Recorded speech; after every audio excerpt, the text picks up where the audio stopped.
Hello and welcome to the show. This is an exciting day. We have another conversation starting in just a couple of minutes with me, Mary Grace, and Dr. Shawn Baker. I am the host of the Mary Grace Show. Shawn Baker is the host of the Shawn Baker podcast. And this is the second in a series, Healing America and Beyond. We are excited to come to you to discuss a number of issues around health and wellness. In the United States, primarily because we're based here, but also we know that what we're talking about is affecting people all around the world, especially because of the seminal work that Dr. Baker has done in educating and empowering people to adapt vegetable-free, high-fat ketogenic diet, now also known as the carnivore diet. Welcome back, Dr. Baker. It's great to have another chance to talk to you today. Well, Mary, thanks for having me here. Yeah, I look forward to seeing what we get up to today. So thank you. I think it's gonna be good. It looks like we've got a lot of people who've joined us on the YouTube. We've got people over on the Mary Grace Media Facebook, and, we're also streaming live on X and on Rumble today. We are on Mary Grace Media over on Rumble, and we are on the X app with both Mary Grace TV and Dr. Shawn Baker. So if you are listening, let us know where you're listening from. Give us a shout out. We love our overseas audience as well as our US audience. And I know that a lot of people will come back on replay as well. Please, as always, share this and get the word out because we are dedicated and committed to having conversations that empower people to take personal responsibility for your health and to give you the tools to do that. And that's why we're having this conversation. It's going to be a back and forth format. It's not necessarily just a strict interview format because we both have things that we want to contribute. And right now, Dr. Baker is busy sharing and retweeting. And so I'm going to carry the conversation for just a second. As you're coming in, I want to make sure that people know that you can get notifications before we do these shows by going to marygracemedia.com and signing up for the email list. When you do that, you will never miss a show. You will get a notification in your inbox, and then you can choose what platform you want to watch on. That way, no matter what's happening with your particular app, you have options of where to watch. That's marygracemedia.com. And also, any sponsors that we mentioned today will be accessible through that website. We also want to give a plug quickly, and we'll talk about this more later, but Dr. Baker is also the co-founder of Rivero.com, and I put the link up there for you. We'll come back to that, but I wanted to let people know that that he is very proud of this. It's a great option for people who are seeking to take charge of their health outside of the legacy medical system. So we're going to jump right into the content today, and wanted to start today by talking about some of the things that we've seen kind of front and center in the news. There seems to be a big emphasis right now on people pushing the idea that sugar is not only not an issue, but that it's beneficial for metabolic health. I'm not sure where this idea is coming from, but I know that you've addressed it on your channel, and I would love to discuss a little bit more about that from somebody that, is not eating sugar and doesn't embrace that lifestyle at all. Yeah, I think there are people, even people that have formerly done a low carb diet, and then they felt that maybe there was something lacking, and then they added sugar back in, and they felt better, or fruit, or something along those lines. Mhm. And this falls in line with a philosophy of a guy named Ray Peat, who had quite a following. He recently passed away at, I think, 83 years of age or something like that, and had some interesting takes around nutrition. One of those takes was that sugar was not only essential, but definitely beneficial for us. And so there's people that will make the argument that without carbohydrate, without sugar, our body will adopt this state of stress, that it's stressful to produce glucose through gluconeogenesis and other mechanisms, and Mhm. that over time will be a net negative to the body, and things like maybe our thyroid hormone will have a problem, and we'll have other issues. And what the sort of the belief around that is often based upon some studies that show that in the short term, we do see an elevation in things like cortisol, which is a stress hormone. However, longer term studies seem to show that that is not an issue over time, and that in fact things like gluconeogenesis, for instance, is really not even dependent upon diet. It really has a minimal, um, it occurs regardless of diet. And in fact, there was a nice study that was done some 10, 12 years ago that looked at comparing a very high carb diet, like 70 plus percent carbohydrate, versus a very, very low carb diet of a 2% diet of carbohydrates. And they looked at the background gluconeogenic rates, and there was basically, it was almost unchanged. It had almost no impact in that. So I think those sort of concerns are actually more a problem with what more commonly happens is people just tend to undereat. They have gotten into this mindset that they need to restrict things chronically.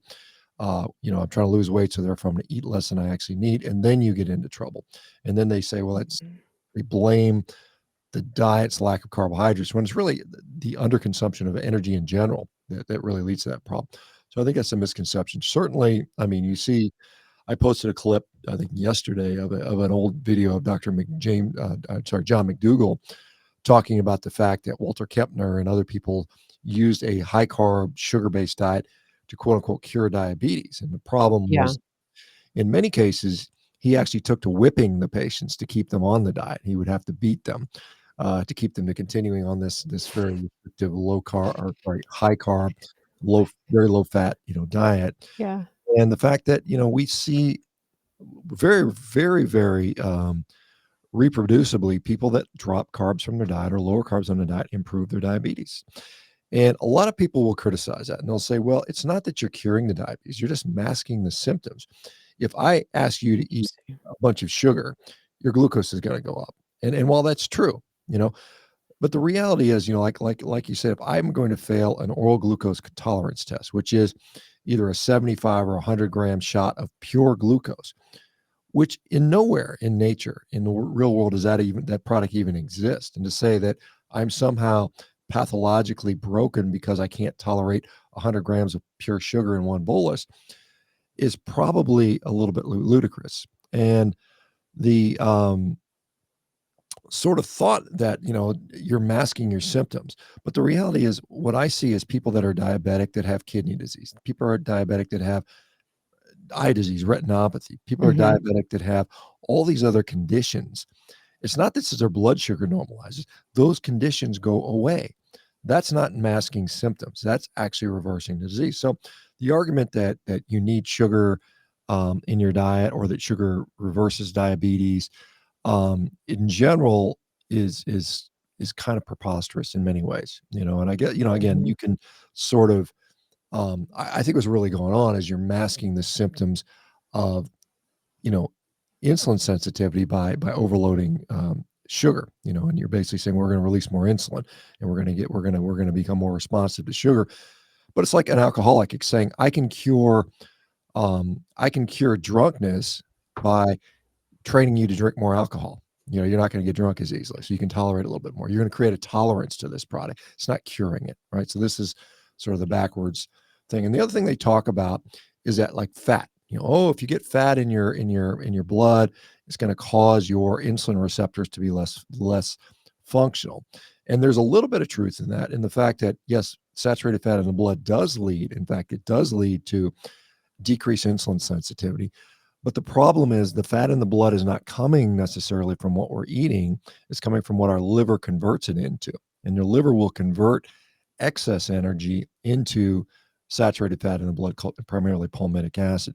But it's not related to how much saturated fat we eat. So this is the part they leave out of that equation. So there's a lot. Excess energy meaning sugars. Well, you really anything. I mean, but it's Oh, often, I mean, okay. it's very easy to overconsume carbohydrates. I mean, Mhm. that is a macronutrient that's easy to Okay. overconsume. You could do it with excess fat. But again, what we have is this natural satiety mechanism. When you're eating whole, unprocessed natural foods, fats in their natural form, i.e., a steak, you're just unlikely to overconsume that to the point that you develop fatty liver, de novo lipogenesis, excess body fat. Mhm. It's not that it's impossible, but it's much less likely. Interesting. So there's in line with that, you you posted something recently about the Inuit and about the studies, with their blood sugar, and I think they essentially eat 0 carb, right? Very high fat, 0 carb.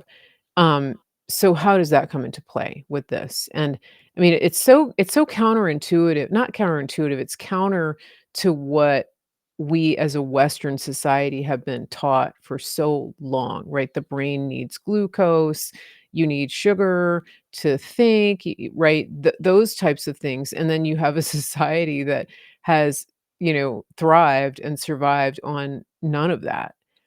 So how do we square that?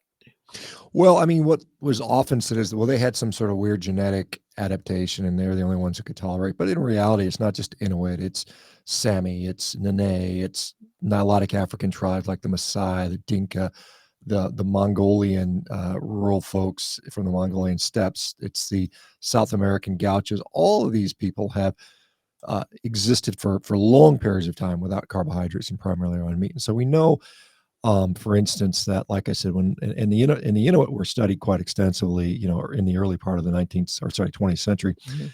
And, they looked at their metabolism because they thought it was curious. And what they found was they didn't have diabetes. They didn't have any evidence of diabetes.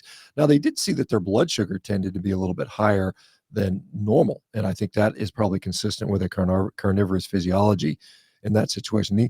On average, and you remember, the Inuit are not big people. I mean, their males averaged about 150 pounds. They were relatively small, very thin, but very strong, very muscular. Oh, They lived on a carnivorous diet. They ate a fair bit of protein. They were eating somewhere between 4 and 8 pounds of meat a day. And these are small people. So they're consuming, and part of it's because they're in this cold environment. They have to be continuing to generate a lot of body heat just to stay warm, right? I mean, you need the right, energy to do right. that. And they would sometimes add fat. They would do seal oil was something they would use seal oil as an extra source of calories so they could stay warm, you know. Okay, that makes sense. So, Now but they okay. tended to run a little bit higher blood glucose, like a morning fasting blood glucose of 120, which today would be considered not diabetic but pre-diabetic. And the thought Mhm. was, well, why didn't they have any signs of diabetes? And I think that's consistent just with their diet. I think that's just because if you look at other carnivorous animals, and again, humans aren't animals, but we can look to see what their physiology does. And like a cat will run a fasting blood glucose of about 120. Cats are carnivorous, as we all know. Dolphins, same thing. They Yeah. run about a blood glucose one, and they don't have diabetes. They don't have any of those complications. So, again, I don't know. I'm not defending having high blood glucose, but I'm just saying there's a lot more nuance to this stuff than we actually sort of are familiar with. We're used to the 60% carb, grain-based eating society. These are our numbers, and anything outside of those numbers is Mhm. quote unquote abnormal, and it may not be. It may be perfectly normal for that situation. Right. Do you think that, when you look at people, you look at Americans, you look at Western society, even like 50 years ago, 40, 50 years ago, uh, during the time that, that I was a child, in hi elementary, middle, high school, we really didn't have obesity. We didn't have a lot of childhood sickness. Hardly, I think there was one child ever in my class who had cancer. It was that rare. Nobody had autism. We'd never heard of it. And we have all of these sicknesses now. We have children's hospitals, um, but we really didn't have high incidences of diabetes then. Do you know, in addition to sugar, I think we've had increased sugar consumption. What else is contributing to this right now? It's crazy how sick people have gotten, and we have a high infant mortality rates.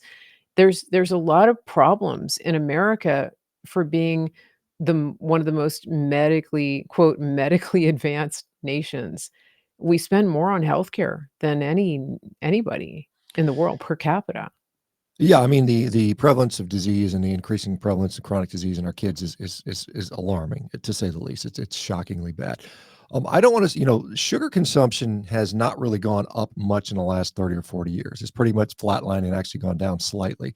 However, Certainly, the processed oils have gone up dramatically. Most of the caloric intake over the last increase in calories over the last 75 years has come from these so-called, industrial oils, the seed oils. Sugar consumption compared to the 1800s is up, several 100%. It has risen, up to a critical level. And some people say once you reach that critical threshold, it's just a problem. And then these other things combine to that. The increase in the amount of ultra processed food we consume. Remember, what we consume is modified by what we can absorb. And so how we process food changes its absorption characteristics. When we turn food into powder, it's absorbed more readily. Smaller surface area makes sense. When food is unbroken and still in whole form, it tends to make it farther down our digestive tract and sometimes gets to the colon where it's fermented and most of it is wasted. So in a normal situation, our microbiome actually consumes quite a bit of our calories.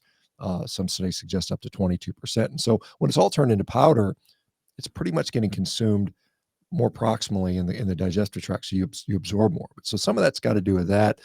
I think some people would make the argument about vaccines being increasing, and maybe that's driven some of the chronic disease. I mean, that's Mhm. obviously a very controversial topic, and it's Yeah, not to say that all these things may not contribute to that. I think I mean, the arguments around sedentary stuff. I mean, I think so. I mean, it's hard to see kids, that play video games all the time now and spend yeah, so much time on devices.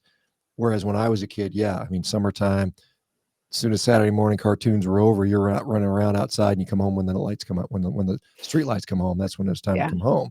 So you're running around all day. So I think there's some more of that. I mean, it's interesting. You look at like stats on like with adults, and again, I mean, these are two different populations, but I mean, there's more people that exercise now than ever before. It's not like we have more gyms, we have more people engaged in that, but I think the diet is just so much worse that Mhm. it doesn't seem to be having much of an impact. So, um, I mean, I know RFK has said, I want to figure out why we're having chronic disease with the kids, and nothing is off the table. And I'll be interested to see because, in my mind, part of the issue for some people, for everybody who solves problems by going carnivore, the question becomes why? Why did that occur? What did I give Right. up? Was it just because I gave up processed foods or ultra processed foods, rather? And some people make that argument, but then I'll say, yeah, but there was somebody that was eating a clean diet free of processed foods, and yet they went carnivore and so would you have the audacity to test to see if vegetables are contributing to some people's illness? I mean, do we have are truly all things on the table, or are we going to just sort of put these vegetables on a holy grail? I know this is a side tangent, but I think it's interesting. I think if we're going to do, and I was talking to Jordan Peterson's wife, Tammy Peterson, just a little bit earlier today, and she was asking me, what do you think the number one thing that RFK can do to make America healthy again? And honestly, what I think he can do is get the conflict of interest out. The USDA, the FDA, other regulatory agencies, which are corporate captured and getting all this money, Mhm. that has to go out. That's the only way true science can come through. Because if we're going to figure this out, we need pure science that's unadulterated by all these vested interests. And I think that's the best thing he can do. I mean, with regard to, policies, because you could say we're going to ban high fructose corn syrup. We're going to ban Right. certain vaccines. We're going to ban certain dyes. I don't know that that's the right approach. I think let's take away the interests that are maybe you know corrupting the science, so we can actually learn what truly is harming us and what truly could potentially help us, and then we have a That chance, I seems think. to make sense, and I'm glad you switched over to that topic because I wanted to talk about the food supply. I wanted to talk about how food is produced in America today versus even how it was 20 years ago. And one of the things that RFK Jr. is talking about a lot is that he's talking about um, how industrialized the food supply has become. For example, the meat packers are owned by BlackRock. The pork production, almost all of it is run by Smithfield, which is owned by the Chinese. And he describes the way that they do this is that they come in and they pretty much take over the whole industry. And so, for example, the pork farmers, they go into economic partnerships with them, and then they force them into their own system of growing the pork, slaughtering the pork, bringing it to market, and so essentially, it's one company that, that is contracting out to all of these farmers, and that takes the autonomy away from the small farmer who used to raise his or her own pigs or cows or sheep or whatever, and bring them to market. And instead, now we have these monstrosities, that are corporate owned, that are answering to shareholders, that that are dictating and having a lot of control over what Americans eat, including what's injected into the foods, what types of medications they're given, the processing conditions, all of that. It's under the control of 1 or 2 really big corporations, and in many cases, we don't even know like in the US, we don't even know the provenance of our meats, the country of origin, and that's something that I've seen you talking about very passionately, and I wonder if you can address that, and it seems like that's a big piece of what needs to change, and you're talking about these conflicts of interest. To me, that's these are glaring conflicts of interest, that you have a corporation with shareholders that is controlling how your meat is slaughtered and grown and packed and distributed, and they're in control of the whole process. So how do we square that, and how does that get changed to bring about a healthier America? It's crazy. Well, I think, we've used this sort of the guise of safety. It's like, well, we don't want individuals doing it this way because some of them have unsafe Mhm. practices. And while there is some truth to that, I think local markets sort of root that out. And you can certainly leave it to state and local. I mean, this is part of what America is. It's like, are we a republic? Are we a, strict federal? So you can say, hey, look, we can leave it to the states to regulate their own meat. It doesn't have to be this and that, or even we can leave it to local entities, counties or regions to do Right. this. And because we don't do that, and we say it's all got to go through the USDA if you want to, particularly if you want to engage in interstate transport. And then, but of course, the companies will use that, in the name of efficiency, because, you can say, well, we can make it more efficient to grow food and thus more profitable. Mhm. And that's true. I mean, there's truth to that. I mean, there's economies of scale that certainly does work. So that argument becomes, is it more important to make profit over the food, or is it more important to provide nutritious food that, will benefit people's health? Mhm. And I Mhm. think the previous is more important than the latter, in Yeah. many cases. And it's Yeah. not that I don't want to say that I think our food supply is wholly like dangerous and killing everybody, depending on what we're talking. I think the ultra processed food, yes, but I think, when we're talking about, can I go to the grocery store and get a package of ground beef and expect it to be still relatively healthful? I think that's still the case in many ways. I don't want to, because I just know too many people that consume their food that way and they do really well health wise. So I think there's some of that. I mean, when we talk about this is the one fear I have about Maha. I mean, because there are a lot of people out there that are like, it's got to all be regenerative agriculture. It's the only way, and we need to shut Mhm. down all the CAFOs and the feed yards. And I think if we did that in a very aggressive way, you would see an absolute decimation of the U.S. farming system. I mean, in many ways. So I think there has to be a very cautious, staggered, gradual approach to that if that's what we're going to do. I think that's something that we have to Right. realize.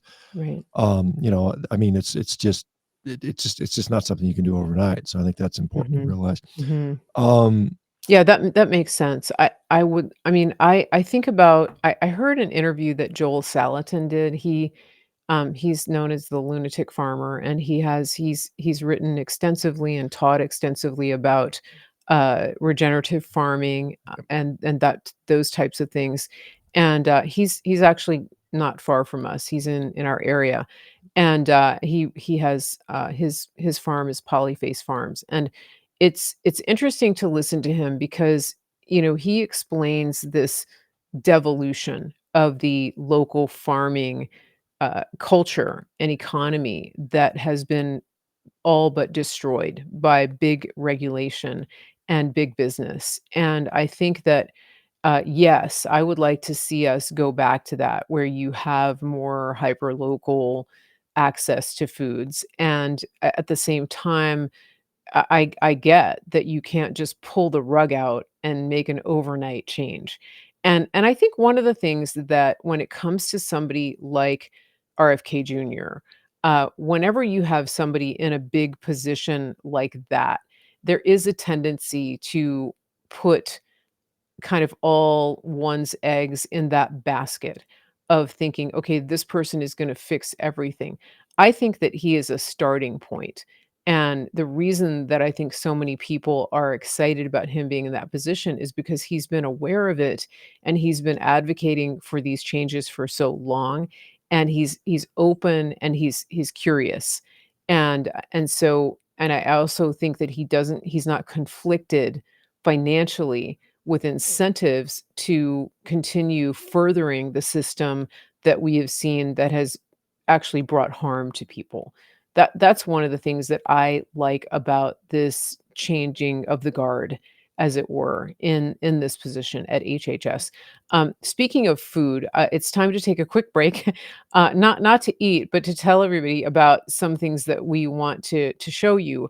But before we do that, Dr. Baker, you have partnered with a team that is bringing healthcare to the masses in a much more sensible way.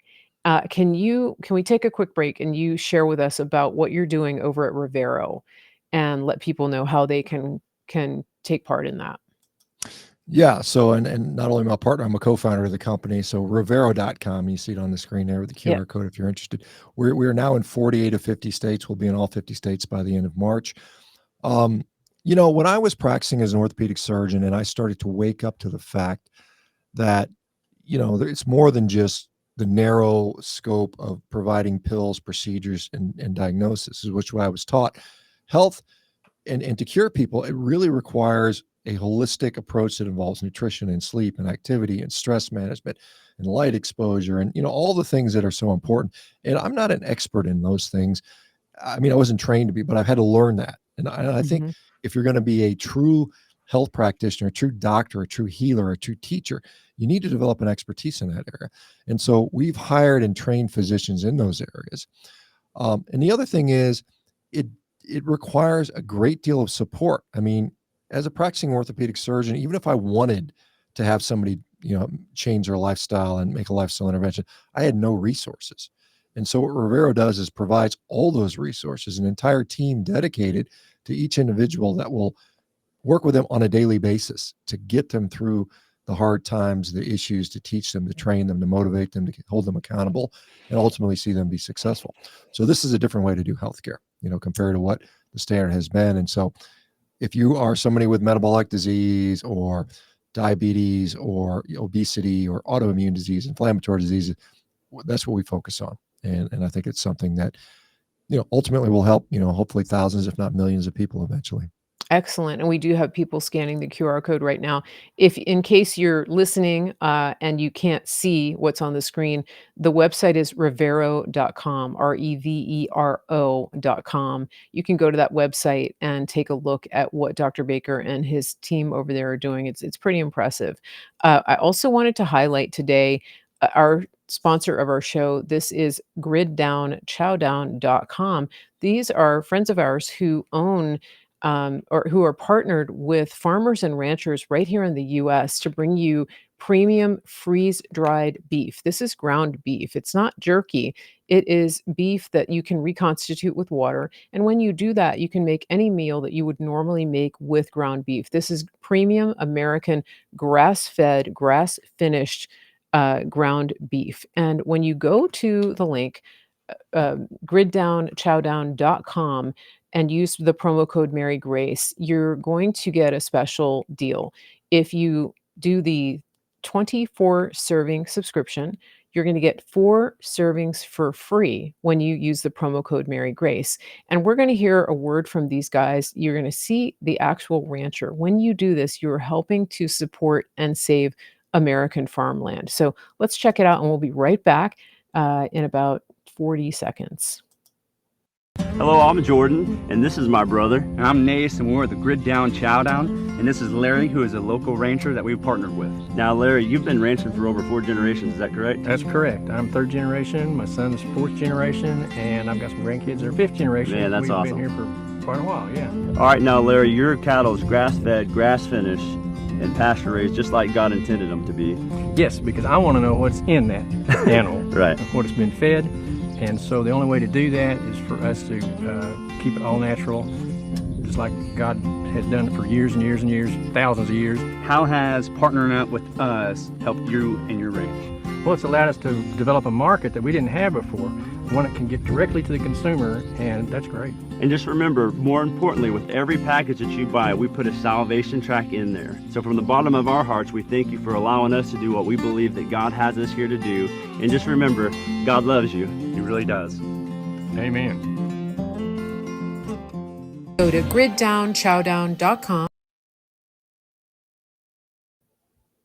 Okay, we are back. So that is griddownchowdown.com, premium grass-fed, grass-finished American freeze-dried beef. You can reconstitute this. They have different size packages too. So we're back with Dr. Shawn Baker. I am Mary Grace. We're having a nice little conversation here about wellness. There is one question for you, Dr. Baker, I think about Rivero, and that is, do you work with patients in Canada? That's a good question. We unfortunately do not yet. That's Okay. we got it. There's a lot of different regulations and laws we have to do to go to another country. So right now we're focusing on the U.S., but Okay. maybe down the road. Okay. I have a practitioner that I work with, Official Synapse. They do work with people in Canada, and they are focused on functional medicine. I'm going to put that link up here on the screen. Tell them that Mary Grace referred you, that you heard about them on today's show. And if you want to see more about what they offer, if you go to my channel, you will see a recent Q&A that I did with Dr. Troy Sproul from Synapse. And he does work in all 50 states and with Canada. And so if you're looking and you can't wait for Rivero, go ahead and reach out to them. That is Official Synapse, synapse.com. Really great organization. And we want to give people options. And so please go check it out. Thank you for that question. That was a good question. So let's get back to the conversation here. We've got a few more minutes. Dr. Baker has another show that he needs to jump onto here. He's busy and in demand, but we will come back and have continued conversations like this for you. And as always, if there is a topic that you want us to cover and we haven't gone there yet, please go to my website, marygracemedia.com, and you can go down to the bottom and send me an email through the website. It's info@marygracemedia.com. If there's something that you're curious about in this space and we haven't covered it. But before we sign off today, I have a question about this carnivore way of eating, and it comes up a lot for Dr. Baker, and that is supplements. A lot of people get really worried that when you start to limit your diet to one type of food, namely meat and fat, that you might not get enough nourishment and that you have to take some kind of green powders or different kinds of supplements. What has been your experience and what is your thought on that? And just in the supplement space in general. Seems like people make a lot of money on that.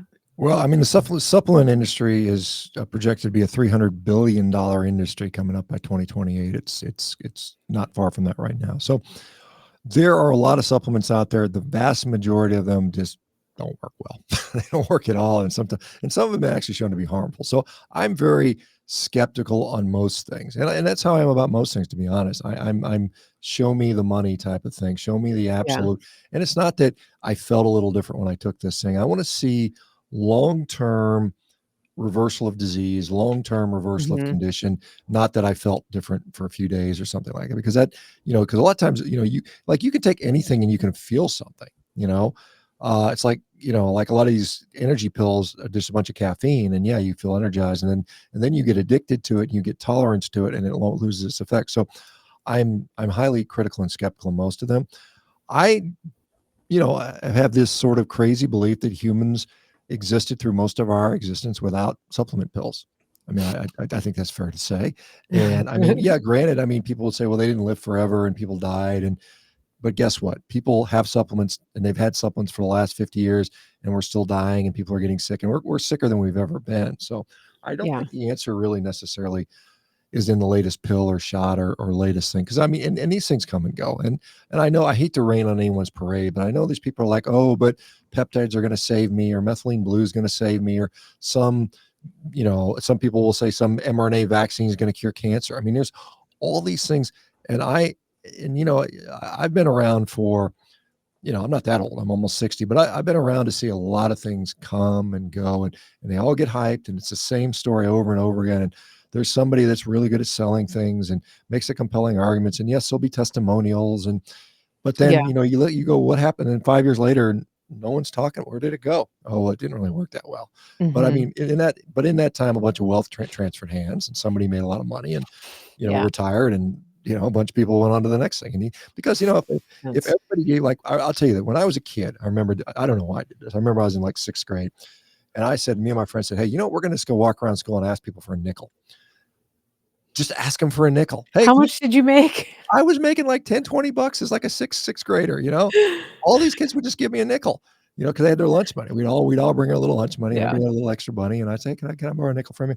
And, but that's what it is. You just nickel and dime people to death. They don't notice. Yeah. That's Yeah. only $50. It didn't matter. They didn't work. And so, I mean, that's kind Yeah. of what I think about that. Now, Interesting. it's not Yeah. to say that there aren't some Mhm. situations where supplementation might be of Mhm. acute,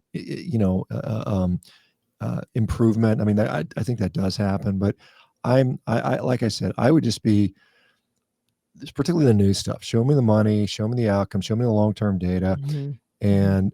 And again, some people credit about carnivore because we don't have long-term studies on that stuff. Right. But the Right. outcomes are so significant. I mean, and it's not hard to see somebody going from 100 pounds overweight to normal weight, or from being bedbound to being Mhm. able to dance, or from being, morbidly, Yeah. or Yeah. chronically sick to being completely normal. That that's not like a supplement where you're like, well, man, I don't know, maybe I felt a little jolt when I took it, but I mean, it's a very different Right. sort of, Right. Yeah. effect. Thank you for clarifying that. I think, yes, in some cases it may be warranted, and I've had certain supplements that have helped me for a limited time, to get from point A to point B, but not as a lifetime thing. And, by the way, I think you're smarter than I am because I sold candy at school. I didn't think to just go ask people for money. I got Narrolators. There was one store that had them, and it wasn't near my school, so I would get my mom to take me there on the weekends, and I would buy the packs, and I would break the pack, and then I would sell each individual piece. I made quite a profit on that, and then I got shut down by the administration. I was in, like, 5th grade. I was brilliant. I mean, I came home with, like, pockets full of change. There you go. So but, I was like the original vitamin seller. So, uh we unfortunately we're running low on time here, and we have really good comments on all of the channels. Thank you everybody for watching today. We will start on time next time. We just had a little bit of a technical glitch today. We're aiming to do this every 2 weeks, right here on the Mary Grace show. And as I said, if you go to marygracemedia.com, that's the easiest way to keep up with when we're going to go live. I will send an email out before we do this. And then one more time, Dr. Baker, how can people follow you? How can they access the work that you're doing, and support this new health movement that we have going in America? Yeah, like I said, if you're a US citizen and you have chronic disease and you want help with that, revero.com, revero.com. I Perfect. am on social media at Twitter. I'm on, or X rather, S Baker MD.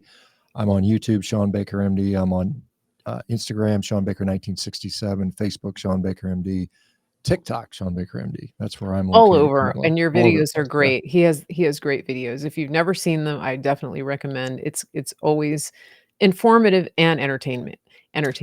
So, thank you everybody for being here today. We will be back.